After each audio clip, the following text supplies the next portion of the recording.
Reverend Walter Fenton. He is the Vice President of Strategic Engagement for the Wesleyan Covenant Association.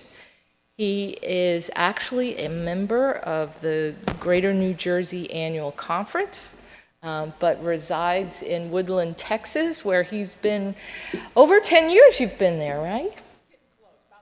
About seven? Okay. Formerly with Good News, but focused completely now in helping us as we move forward to a new, exciting global Methodist church. And as he speaks, I will remind you, we are the Wesleyan Covenant Association, but what we do is simply serve as a bridge to a new denomination that's coming, which is the Global Methodist Church. And Walter's remarks will be about that. I will point out that a couple of our leaders are here today that you may want to get to know more as well. As I said, I'm the president of the Greater New Jersey Chapter. Scott Rambo. Scott, you want to raise your hand? Scott is our vice president. He is the pastor at First Collingswood United Methodist Church. New appointment for him. Our secretary, Creed Pogue, is here. And our intercessory prayer network leader, both for the Greater New Jersey Chapter and for all of the WCA throughout the world, is here as well. And that's Reverend Leo Park, who is sitting in the back, Reverend. And it was Leo's birthday yesterday, so you can wish him happy birthday too. But we are blessed with a wonderful team. There are others of us who are not able to be here because beach traffic is hard from different places. But I would encourage you to take a look at our website as well to get to know. There are probably more folks from wherever you're coming from that you can connect with locally and will be a help to you as well. So enough about that. I'll introduce Walter and thank him so much for being here.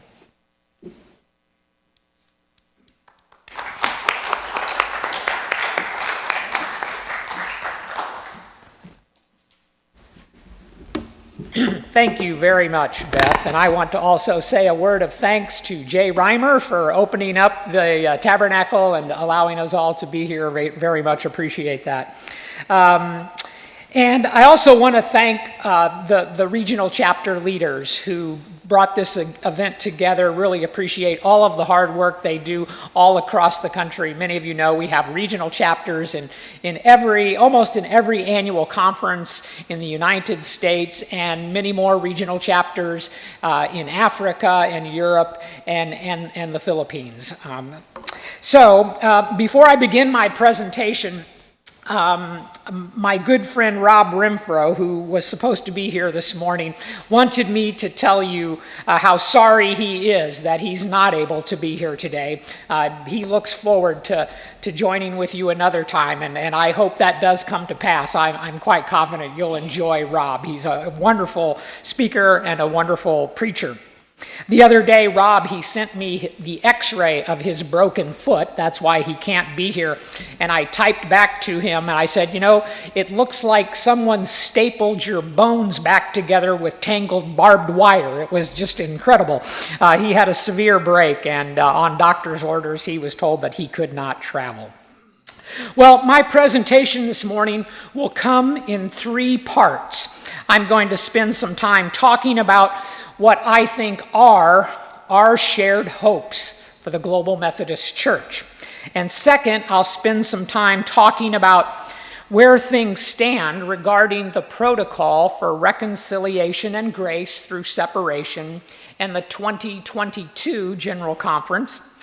And finally, I'll close with some remarks on preparing our hearts and our minds for what's next.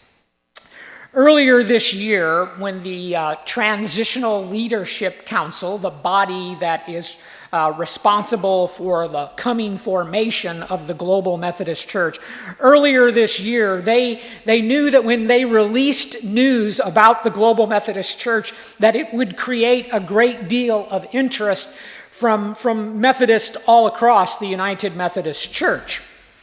And when we released that, we had no idea we would be going live with the Global Methodist Church's website just days after the Commission on General Conference announced a second postponement for the 2020 General Conference. That's just a few days before we went live with the website.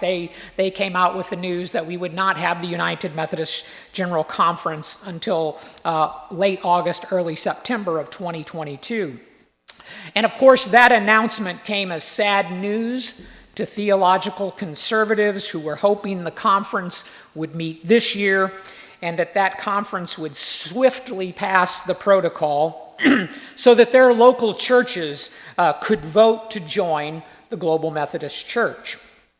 And the announcement was also greeted with skepticism and even cynicism regarding the delay.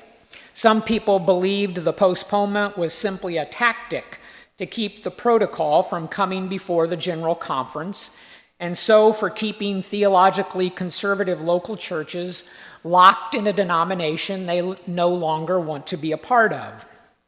And even today, some people are convinced the Commission on General Conference and the Council of Bishops have no intention of holding a General Conference in 2022, and I'll return to this matter later in my presentation. Whatever the case, when we released news about the coming formation of the Global Methodist Church, it was greeted with a wave of joy and hope for the future. It was obvious, I think, to many people who went and observed the website, it was obvious to them that the Transitional Leadership Council had built on the good work that the WCA's Global Council, its Next Steps Working Group, its many task force committees, and the efforts of its Global Legislative Assembly delegates. The Transitional Leadership Council was incredibly dependent on all of the good work that the WCA has been doing. And I don't mean just the staff or the council, I mean all of the members and friends who have stepped forward to try and bring organization and structure to what is next. So what stood behind the website were thousands of faithful people longing to create a global church committed to making disciples of Jesus Christ, who worship passionately, who love extravagantly, and witness boldly. But launching a website about a new church is obviously much easier than actually launching a new church and ensuring that that church finds its footing, finds stability as it takes off. We all knew from the very beginning that this was going to be a challenge, and we knew that before the pandemic, and it has only become more difficult in light of it. But we are forging ahead because our movement has continued to grow even in the midst of the pandemic. And the level of support from our members and friends and local churches has greatly exceeded our expectations. With our next Methodist Fund, we are growing the resources necessary for the Global Methodist Church's critical transitional period. And you all have been, many of you have been a part of what we have been able to accomplish in preparing for what is next. So I want to thank you for our prayers. I see my brother Leo out there, and as Beth alluded, Leo is the lead of our International Intercessory Prayer Network, and we feel their prayers every day. They have been so important to the movement. So we thank you for your prayers, for the time and talent that many of you have given, for those of you who are willing to inform other clergy and other lay people about what is happening in the denomination. And we thank you very much for the gifts that you have given to the Wesleyan Covenant Association. By God's grace and goodness, we have accomplished far more than we ever expected we would be able to accomplish in just 5 years of our existence. And since the Transitional Leadership Council provided so much information on the Global Methodist Church website, I know that many of you who are here this morning can articulate the church's mission and its vision as well as I can. And some of you have already become experts, and I'm looking at you, Krieg. Some have already become experts in the transitional book of Doctrines and Discipline. And we are thankful for your engagement. And we trust that you will encourage others to engage with the website as well and learn about the Global Methodist Church.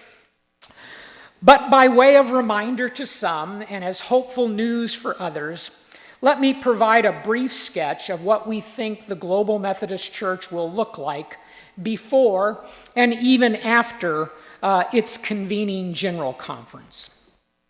Theologically speaking, we are confident that the Global Methodist Church will stand solidly in the mainstream of historical Christianity, championing the authority of Scripture and affirming the great confessions of the faith as they are articulated in the Apostles' and Nicene's Creed.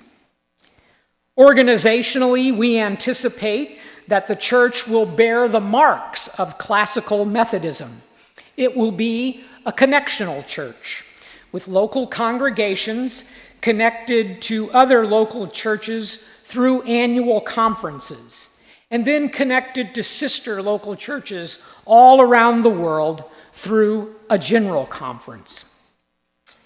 Its leadership is likely to include bishops, district superintendents, and pastors appointed to local churches. A Methodist organization, in other words, that many of us are familiar with. But there will be some critical differences from what we have known in the UM Church. First, there will be no trust clause in the Global Methodist Church. We want to be a church of the willing and not the constrained. Therefore, local churches will own outright all of their property and assets rather than hold them in trust to a general church. And I cannot stress enough how dramatic this change will be. It will essentially invert the power dynamics of our current situation.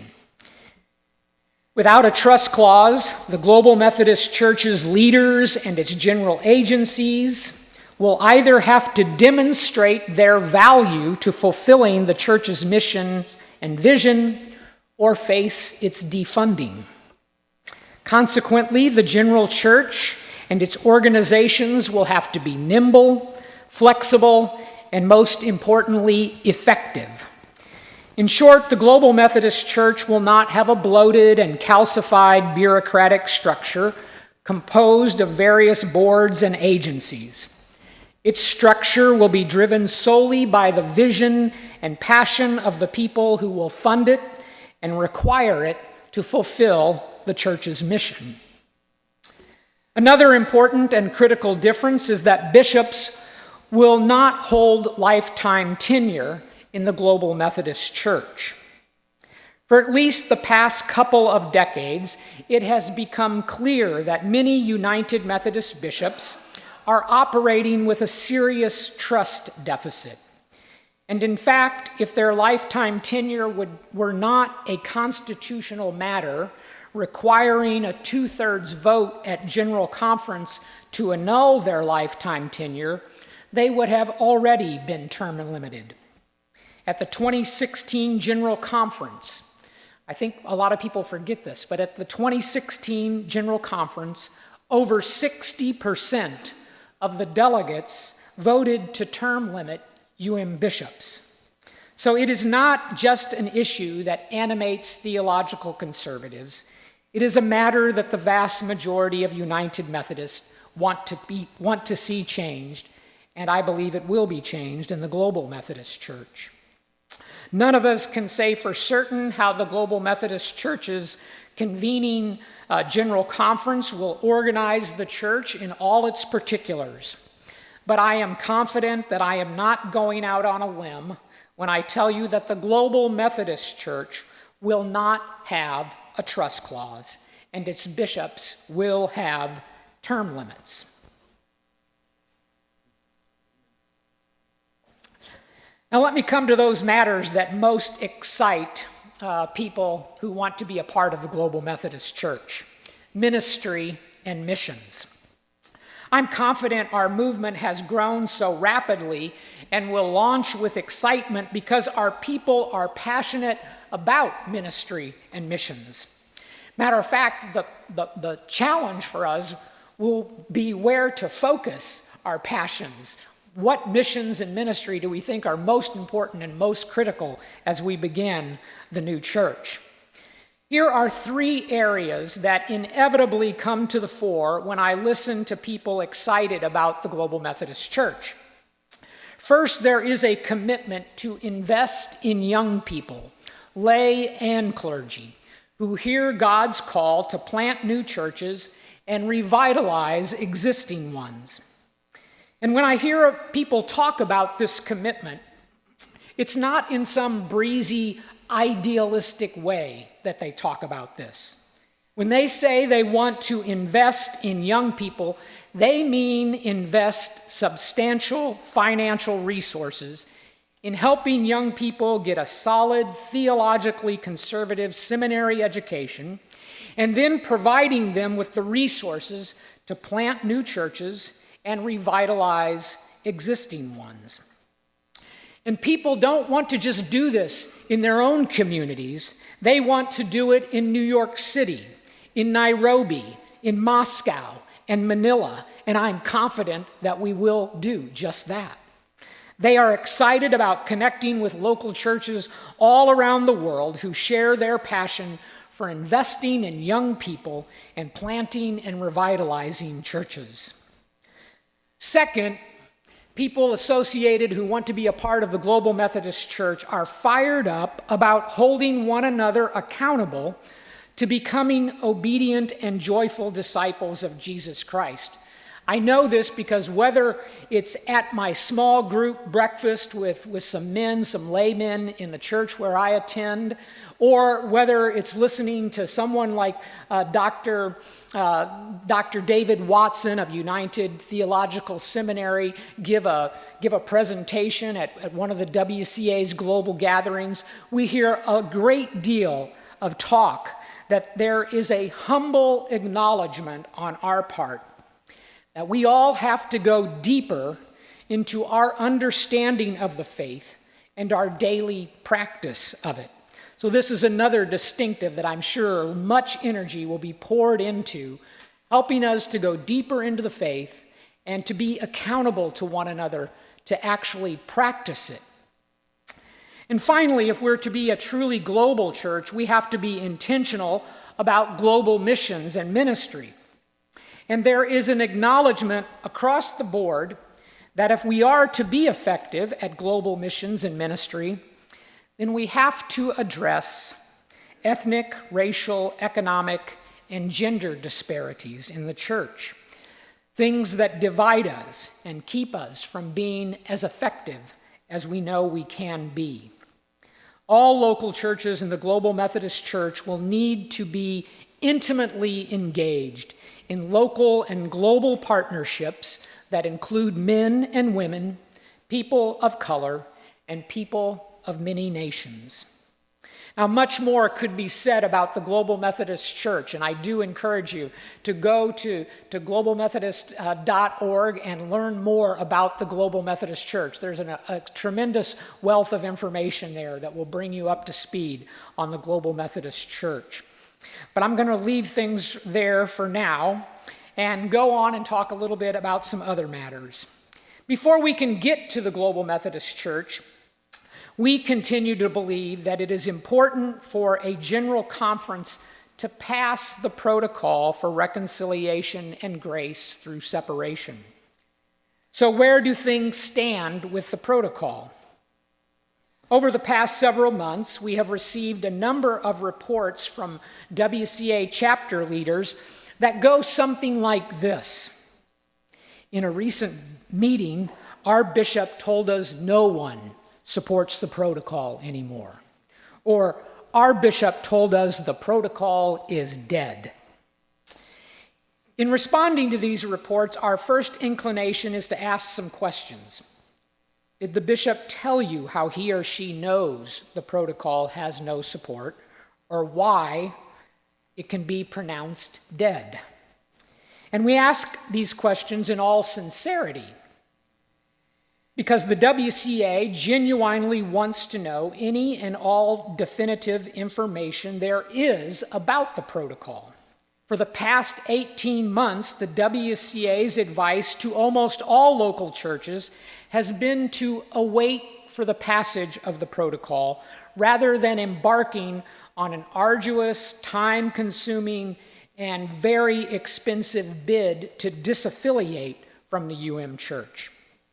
So if someone could, with reasonable evidence, tell us that the protocol is indeed dead, we would immediately set to work implementing a different strategy for moving forward with the Global Methodist Church. But so far, none of the claims about the protocol's demise have been backed up by any serious evidence. Our prodding has revealed that the reports are speculative and perhaps reveal that some bishops wish that the protocol does not pass because they have a vested interest in it not passing. We should remember that our denomination does not conduct polls on how General Conference delegates will vote on legislation coming before them. I know we all like to prognosticate about the future, but with all due respect, some of our bishops have a poor track record about prognosticating about what General Conference delegates will do. So as far as we know, there's no factual data and not even much hearsay evidence that puts anyone in a position to categorically state that the protocol is dead. Likewise, we know that we cannot say with certainty that the protocol is alive and well and will be approved. But here are some legitimate reasons why we think the odds are in its favor, and so why we continue to advise local churches to stay the course. First, the mediation team that hammered out the protocol continues to support it, which is significant given the theological diversity of that team's members. Bishop Cynthia Harvey, the current president of the Council of Bishops, Bishop Ken Carter, the past president of the council, and a number of other leading bishops who mostly are centrist or progressive bishops were part of that team, as well as leaders representing centrist, progressive, and traditionalist advocacy groups. While centrist and progressive team members do not advocate for the protocol as warmly as we would like them to, none have backtracked on their support. We believe that as we draw closer to General Conference, the mediation team members, right, left, and center, will encourage all delegates to vote for the protocol. Second, last fall, the progressive Western jurisdiction's bishops, the 5 bishops in the Western jurisdiction, and a number of other jurisdictional leaders all endorsed the protocol. We believe progressives have good reasons to support it, and so we think that all 30 of the progressive delegates in the Western jurisdiction will vote for it. Third, the influential African Initiative Group staunchly supports the protocol. This group was initially hesitant to back it, but now its leaders, who are well respected by almost all of the African General Conference delegates, are now among the protocol's most passionate proponents. Finally, just last month, the theologically diverse North Georgia Annual Conference voted almost 2-1 in support of the protocol. We believe this diverse annual conference's endorsement is indicative of where most UM people are with regards to the state of the church. They're tired of a debate with no resolution, and they want separation so that people can move on as amicably as possible. As Bishop Tom Bickerton, the centrist, progressive-leaning bishop of the New York Annual Conference, said earlier this year, "It is frightening to think about what would happen if the protocol were not passed. The failure to adopt the protocol would leave the church mired in the continuation of a conflict that has undermined the health, vitality, and witness of the UM Church for years. I believe the protocol is the best way to peaceably resolve the conflict. So based on these statements and other reports that have been happening around the church, we continue to believe the protocol has broad support and so has a better chance of passing than not. It most certainly is not dead. We do acknowledge that when it comes time for the delegates to cast a vote on the protocol, it will be a very somber moment at General Conference. The delegates will be given the opportunity to take a momentous step, vote for the separation of the United Methodist Church. No one can say for sure what their decision in that moment will be, but we trust they will vote for a new and better future for everyone. But of course, that's if they get to cast any votes at all next year at a General Conference. Due to the COVID-19 pandemic, it's still not certain that the church will be able to convene a General Conference in late August 2022. There are real legitimate concerns that the majority of our international delegates will not be vaccinated in time to secure visas and so attend the General Conference. However, we are finding hopeful news in recent reports from WCA members in Africa. Reverends Forbes Matanga, a General Conference delegate from the Zimbabwe Annual Conference, and the Reverend Dr. Jerry Kula, a delegate from the Liberian Annual Conference, tell us that they and other delegates have already been vaccinated. Forbes told us that all of the members of the Zimbabwe delegation have already been vaccinated. We also know that a number of centrist and progressive leaders believe it is very important to have a General Conference next year. And we also believe many members of the Commission on General Conference are doing all they can to facilitate that gathering. So the pandemic is real and ongoing, particularly in other parts of the world, and its consequences in terms of access to vaccinations and restrictions on international travel do pose serious challenges. But the WCA is committed to working with centrist, progressives, and Church officers to make it possible to hold an in-person or a hybrid General Conference so that our delegates can vote on the protocol. We strongly believe that a vote to approve it is in the best interest of all people in the United Methodist Church. Well, now let me recommend a few things that local churches and WCA chapters can be doing between now and General Conference. Local church leaders should ensure that members of their board of trustees, their finance committees, their pastor-parish relations committees, and their administrative or church councils are fully aware of the state that the Church is in, that they're fully aware of the general terms of the protocol, and they're aware of the real possibility that the protocol will be adopted next year. We encourage local church leaders to read together the critical articles that are posted on the WCA's website, found underneath the Media tab, and then to have meetings to discuss those articles. With calm pastoral guidance and thoughtful planning, if church leaders work together, they can make sure that their local church is prepared to move forward quickly on the adoption of the protocol next year. We are also asking local WCA chapter leaders to do the following over the next 15 months. Continue holding informational meetings, both in person and virtually. It is regrettable, but it is simply true that many people, many United Methodists, are not well informed about the state of the Church. They're not informed about the protocol, and so they're unaware of the ramifications for their local church should the protocol pass.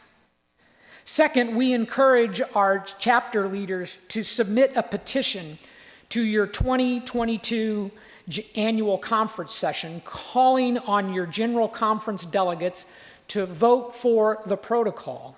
And we encourage our chapter leaders to find centrist and progressives of good faith to co-sponsor that resolution with you. A number of annual conferences have already called on their general conference delegates to approve the protocol.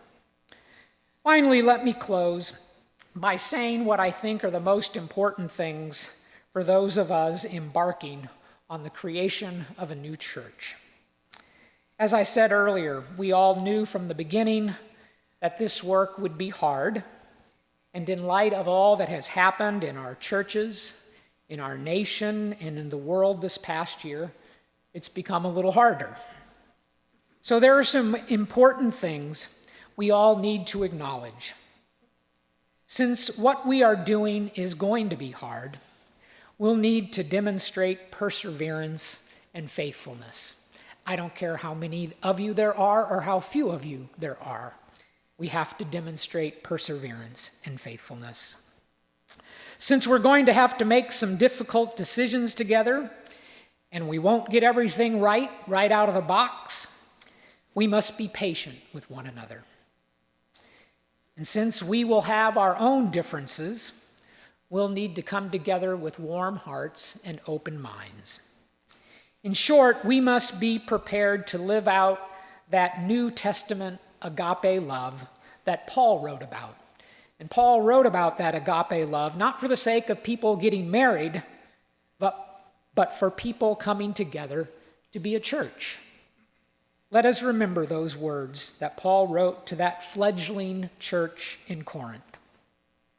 Love is patient, love is kind, love is not envious or boastful or arrogant or rude. It does not insist on its own way. It is not irritable or resentful. It does not rejoice in wrongdoing, but rejoices in the truth. It bears all things, believes all things, hopes all things, endures all things. Amen. Thank you for the opportunity to be with you all this morning.